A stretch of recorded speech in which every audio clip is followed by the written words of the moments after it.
You think you're safe because you can spot toxic people.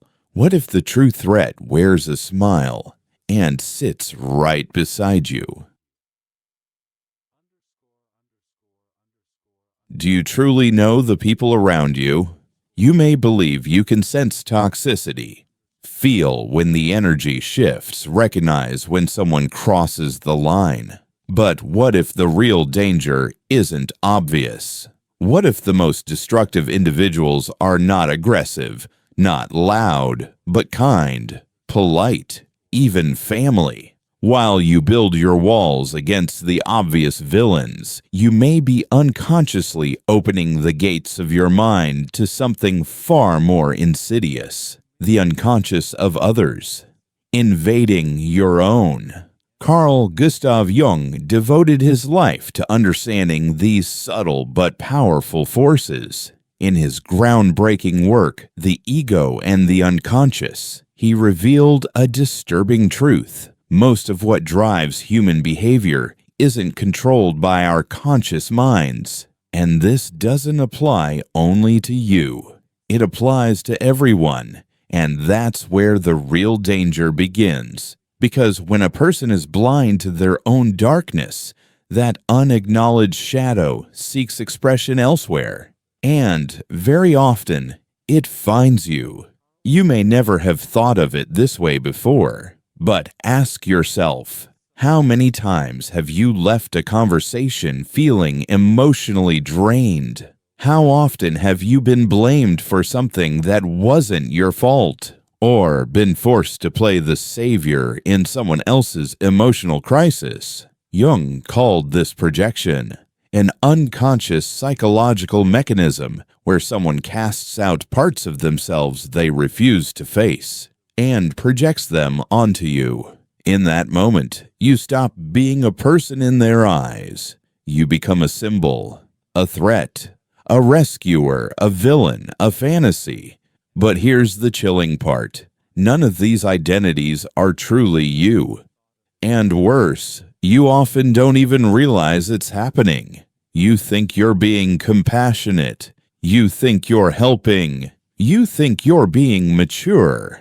But in reality, you're sinking into emotional dynamics that don't belong to you, trying to solve problems that aren't yours, trapped in a psychological web that someone else has spun. And now, you're the one being pulled in deeper. And no, this isn't just about malicious people. Jung made a vital distinction. The most dangerous individuals are not conscious manipulators, but those who are unconscious of their own inner chaos. They're ruled by masks, traumas, complexes, and suppressed desires they never integrated. They aren't evil, but they are dangerous because their danger is silent. It doesn't arrive with warning signs. It seeps in through subtle comments, passive-aggressive silences, veiled accusations, until you begin to question your own reality.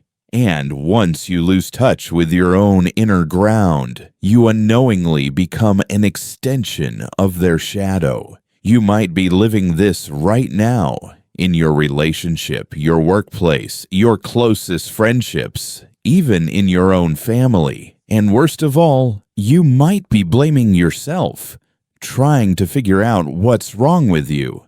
But here's the truth. There's nothing wrong with you.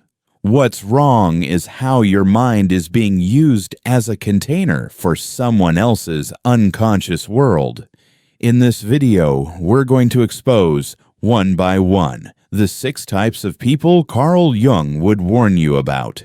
Emotionally dangerous individuals who don't act from evil intent, but from powerful internal forces they don't even recognize in themselves. Stay until the end. It may save you from a lifetime of silent suffering. Previously, we uncovered how the most dangerous people are not evil by intent, but unconscious by nature. Now it's time to meet the first one. And this is why they are so destructive, because their power lies in what they do not know about themselves. We will now explore these dangerous psychological profiles using Carl Jung's own words, his core concepts and warnings, drawn directly from works like Ion, the Ego and the Unconscious, and Archetypes and the Collective Unconscious, but more than just recognizing them in others.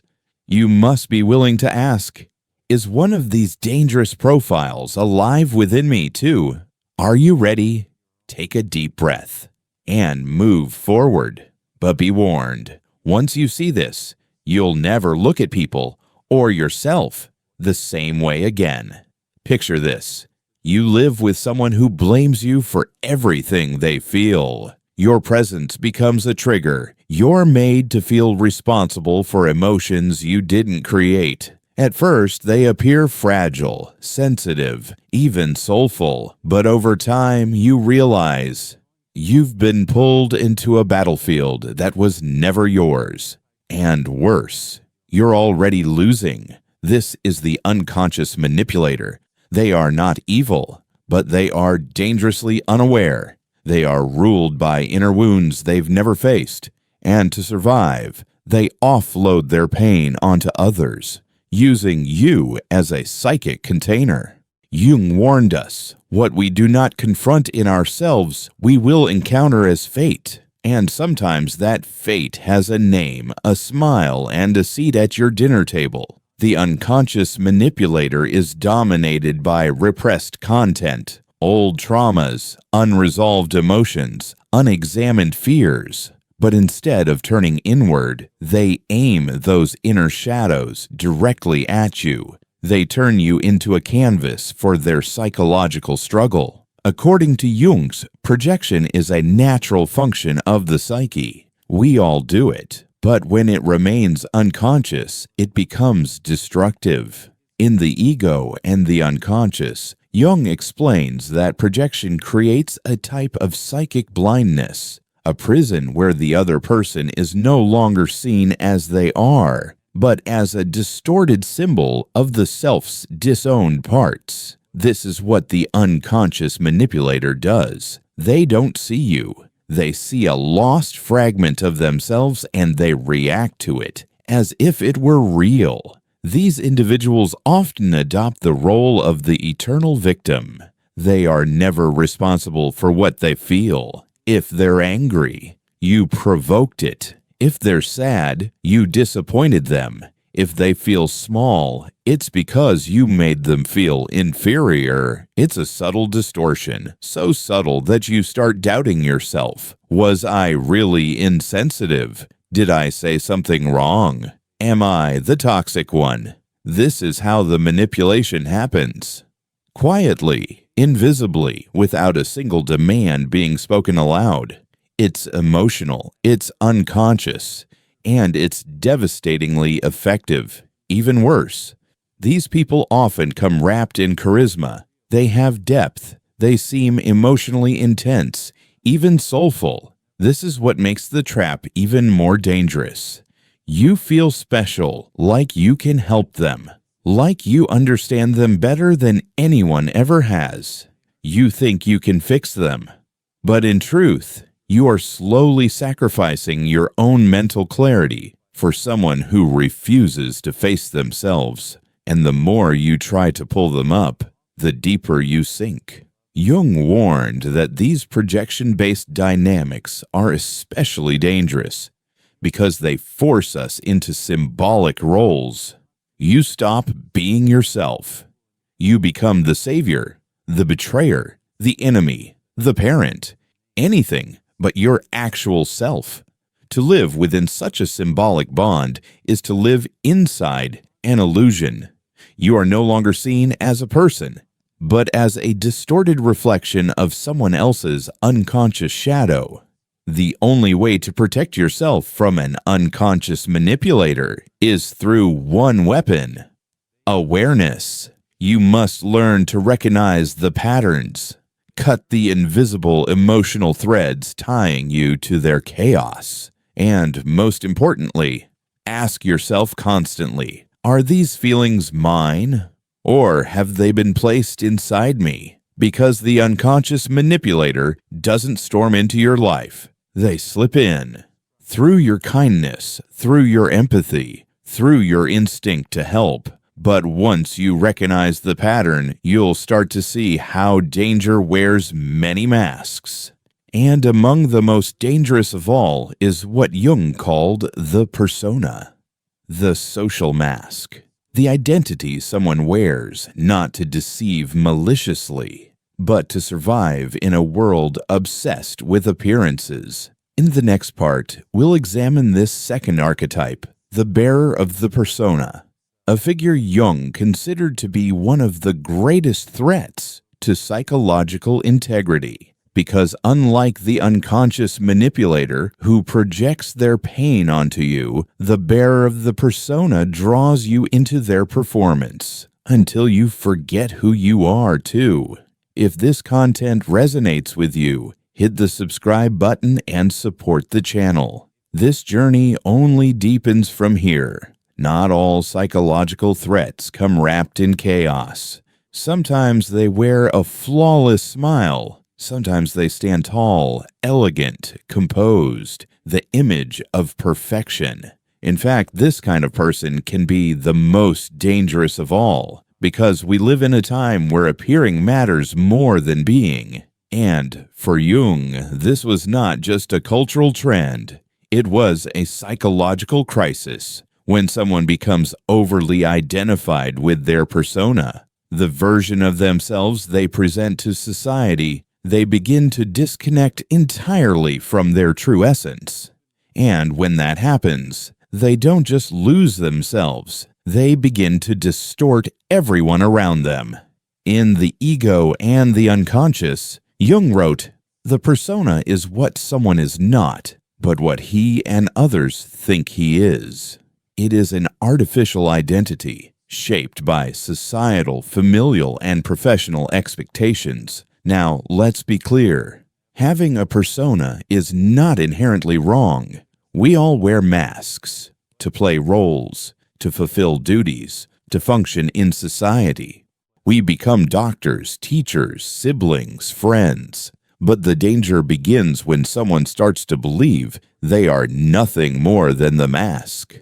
When the mask fuses to the face, and all spontaneity, vulnerability, and authenticity are locked away in the basement of the psyche. This is the bearer of the persona, the master of functional superficiality. They say what they're supposed to say. They behave how they're supposed to behave. They avoid conflict at all costs. But behind that polished exterior, a soul in ruins. The longer they maintain the image, the more they suffocate the self beneath it. And eventually, this repression demands payment. The psychological bill always comes due. If you live with this kind of person, you'll sense it.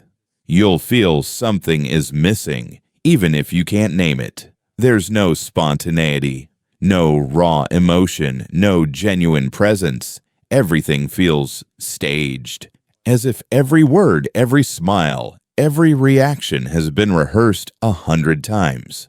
Worse still, they expect you to play along. They demand your performance. They expect you to conform to the script. And the moment you express something real, an intense emotion, a doubt, a moment of pain, they flinch, withdraw, shut down, because anything real reminds them of the self they've buried. Jung warned that identifying too strongly with the persona is one of the most dangerous obstacles to individuation, the path of deep self-knowledge and integration of the unconscious. Because when you forget who you are no longer living. You are performing. In the last section, we revealed the hidden danger of those who wear the mask, the bearer of the persona. Now, we move deeper into the shadow they're trying to hide. For Jung, the real threat begins when a person becomes hypnotized by their social role, when they start to believe they are what others see. That's the danger, when someone lives only for approval, to be praised, admired, accepted. They become a prisoner of their own image, and everything real within them, it dies, buried behind the performance, suffocated beneath the surface. Living with someone like this has consequences. You begin to doubt your own spontaneity. You hesitate before speaking. You hide your emotions. You shrink your truth.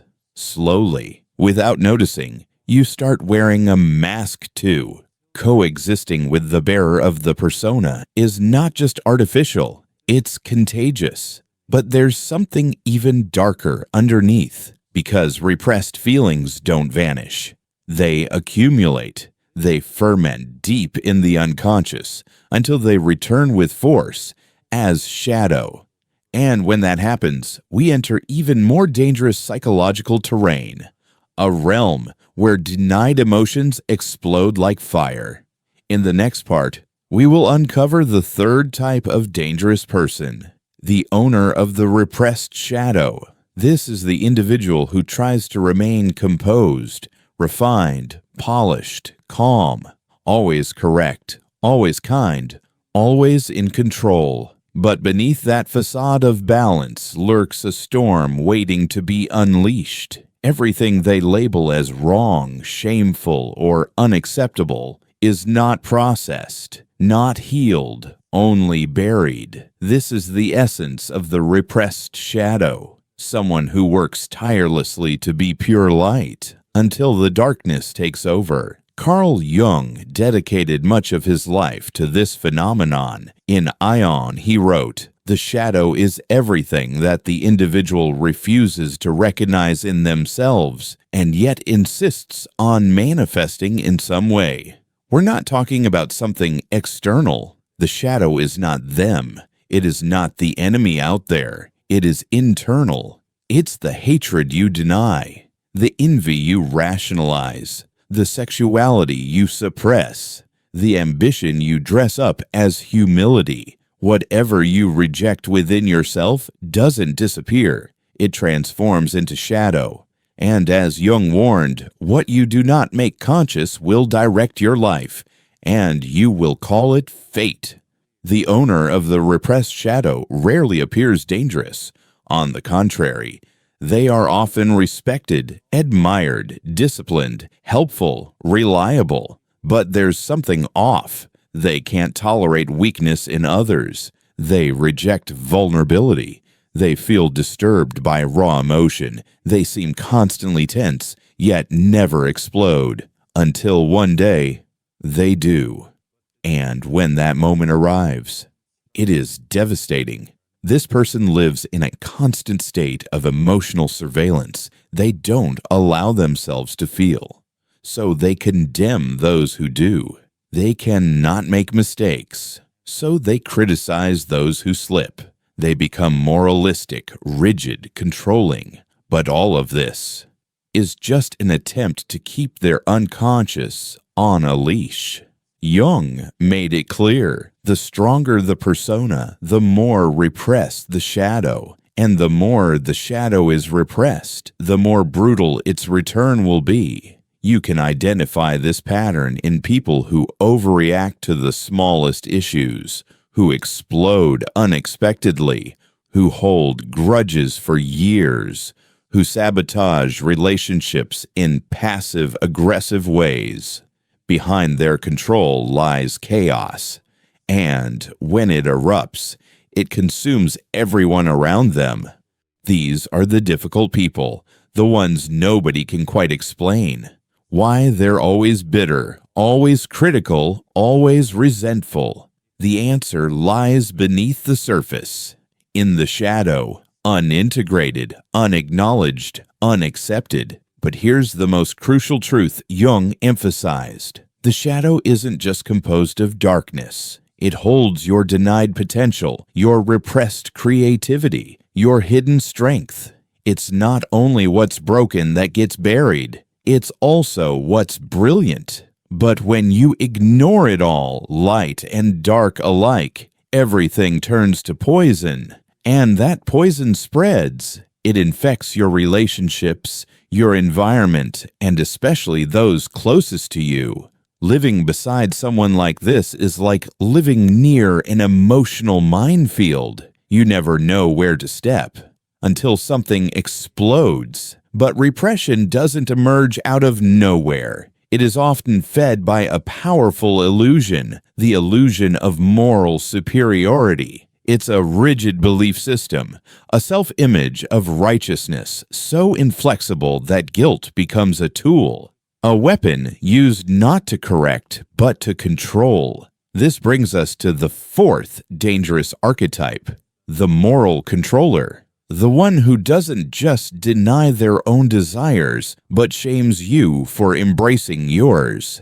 In the next part, we'll expose this type Jung saw as one of the greatest enemies of psychic freedom, the guardian of virtue who secretly houses his own demons. Not every executioner carries a sword. Some carry crosses, rules, dogmas, well-rehearsed righteous phrases. They present themselves as ethical, moral, spiritually aligned. But deep down, they are building cages of shame, both for themselves and for everyone around them. Jung was deeply familiar with this archetype. For him, morality used as a mask was among the most dangerous forms of repression. This is the case of the moral controller, someone who refuses to confront their own darkness and instead projects it onto the actions of others, then condemns them for it. You've likely encountered someone like this. They constantly point fingers, but never once turn inward. They set themselves up as moral examples, not because they truly are, but because they need to be seen that way. According to Jung, the more someone represses their inner world, the more they need to project their shadow outward. And that is exactly what the moral controller does. They turn others into sinners, deviants, immorals, just to avoid confronting the forbidden desires and contradictions lurking inside themselves. The most dangerous part, they believe they're doing good. Unlike the classic manipulator, the moral controller doesn't see themselves as harmful. They genuinely believe they're helping, correcting, saving, educating the misguided. And that makes their influence even more toxic, because now it's cloaked in authority, virtue, and a false sense of spiritual duty. Their criticism comes neatly packaged. It's for your own good. You'll thank me later. Someone had to say it. But that truth they speak, it's not neutral, it's not compassionate. It is loaded with projection. In Ion, Jung explored this archetype through the lens of Christ and the Antichrist, not as religious figures, but as psychological forces. The moral controller believes they embody the light, but they ignore their own darkness. They project evil onto others just to protect the illusion of purity within themselves. Previously, we exposed the moral controller, one who weaponizes virtue to dominate others. Now, we enter even more unstable ground, where control vanishes entirely. This is what makes the moral controller so dangerous. They are blind to nuance. They cannot perceive the complexity of the human soul. And if you live close to someone like this, you may begin to feel perpetual guilt, as if simply existing is a moral offense. You feel watched, judged, diminished. And the most perverse part? Eventually, you begin to internalize their judgment. You start suppressing parts of yourself, your spontaneity, your emotions, your desires, molding your personality to match an ideal that is not your own. Their morality becomes your prison. This psychological dynamic is especially common in families, religions, and rigid institutions, where obedience is confused with virtue. Jung saw this as a genuine threat to individuation, the sacred process of becoming whole. Wherever extreme moralism exists, self-knowledge disappears. Because the true moralist does not seek truth, they seek control. And when they fail to control the outside world, they begin to control the inner worlds of those closest to them. But beware, the moral controller is not the only one ruled by unconscious forces. There is another type, far more unstable, unpredictable, and emotionally volatile. We now enter the realm of the complexed. While the moralist represses and projects, the complexed individual is utterly possessed by unconscious content.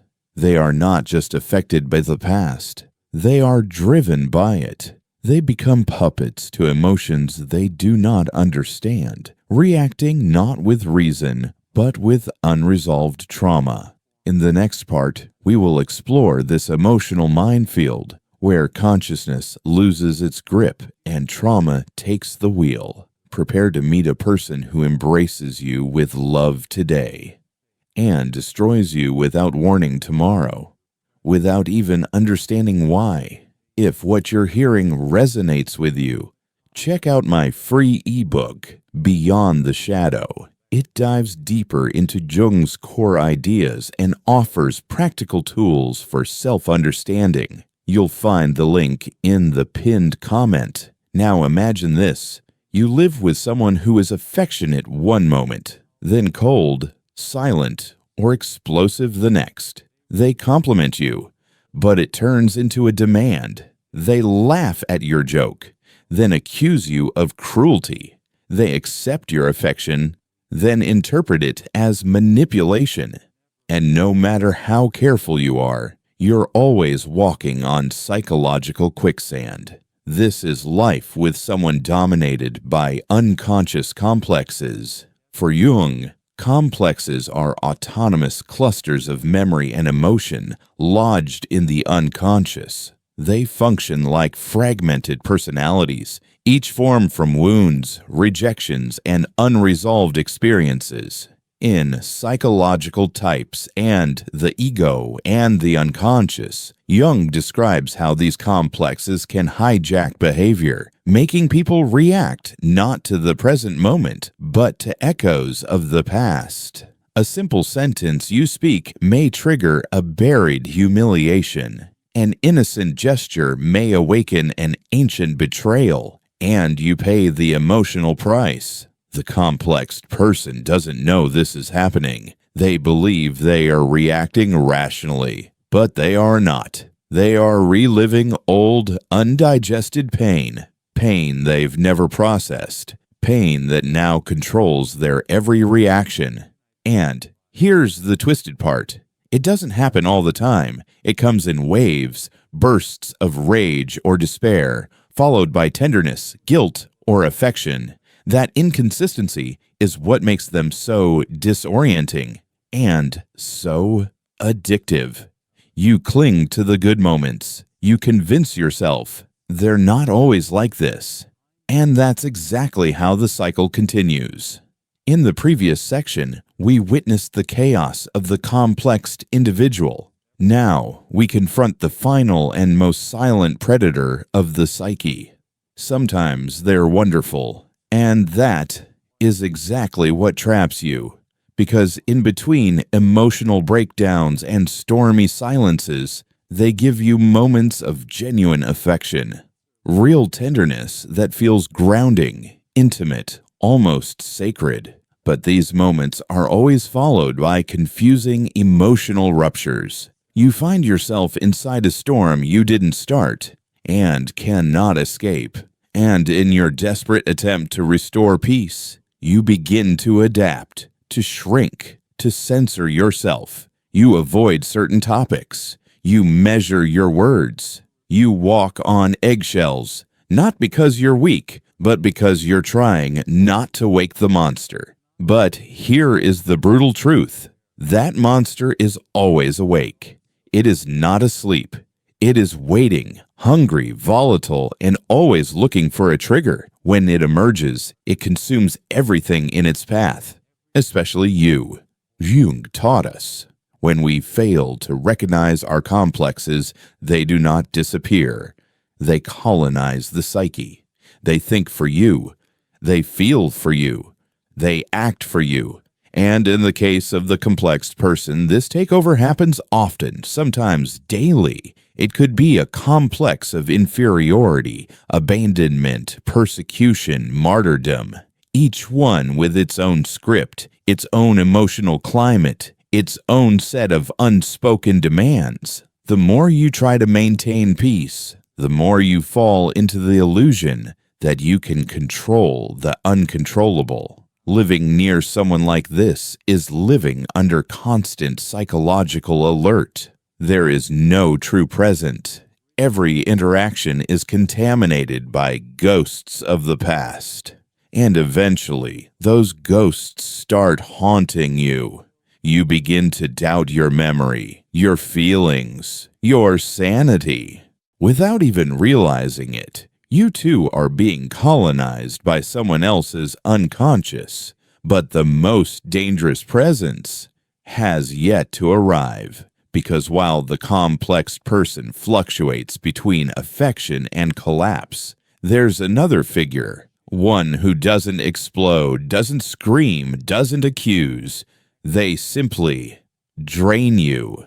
Let us now speak of the final archetype, the psychic vampire. They don't want your presence. They want your energy, and they will extract it subtly, not with violence or cruelty, but with chronic helplessness, emotional dependency, and soft-spoken manipulation disguised as affection. Carl Jung may not have used the term, but he knew this pattern well. In Jungian terms, the psychic vampire is the result of a pathological symbiotic bond, a relationship where two people fail to recognize themselves as separate psyches and become emotionally fused in a way that blocks all growth. The psychic vampire lives in this kind of bond. They survive off your presence, your comfort, your availability. But behind all their need is a bottomless void, a void you will never be able to fill. You start by offering support, then time, then forgiveness, then tolerance for emotional abuse, all in the name of understanding. And before you realize it, you are drained, exhausted, emotionally erased. You no longer know where they end and where you begin. This isn't just burnout. It is existential exhaustion. It feels like your soul is being slowly devoured. Jung warned us, those who cannot hold themselves psychically will attach like parasites to others who can. It sounds cruel, but it's the truth. The psychic vampire doesn't want to grow. They want to be carried. And the real danger is not just fatigue, it's the dissolution of yourself. You begin to feel guilty for needing space, selfish for wanting silence, cold for asking for boundaries, because the psychic vampire is a master at flipping the script, from victim to accuser, from helpless to manipulative. And suddenly, you're living to prevent collapse, to maintain peace, to sustain a connection that's slowly killing you. But there is a way out. Jung shows us the way. Make the unconscious conscious, not just in others, but in yourself. Because if we're honest, at some point in life, we've all played one of these roles. A psychic vampire, a complex person, a moralist, a bearer of the persona. None of us is immune. We all carry shadow. We all carry pain. The difference is, some choose to confront it. Others choose to project it. This video was a mirror, a dive into the unconscious forces that bind us, hurt us, and keep us asleep. If you've made it to the end, then you're ready to see, to name, to break free. And that is the first and most powerful form of freedom. Not blaming others, but reclaiming sovereignty over your own mind. Now I want to hear from you. Leave a comment below and tell me, which of these profiles have you encountered, and which one lives within you. Your honesty could be the beginning of awareness, not only for yourself, but for everyone who reads it. And before you go, don't stop here. The next video is crucial to your journey. It will take you even deeper into self-knowledge, into the light that makes the unconscious powerless. Click subscribe. Turn on notifications. Keep walking this path, because the more light we bring to the darkness, the less control it has over us. See you there.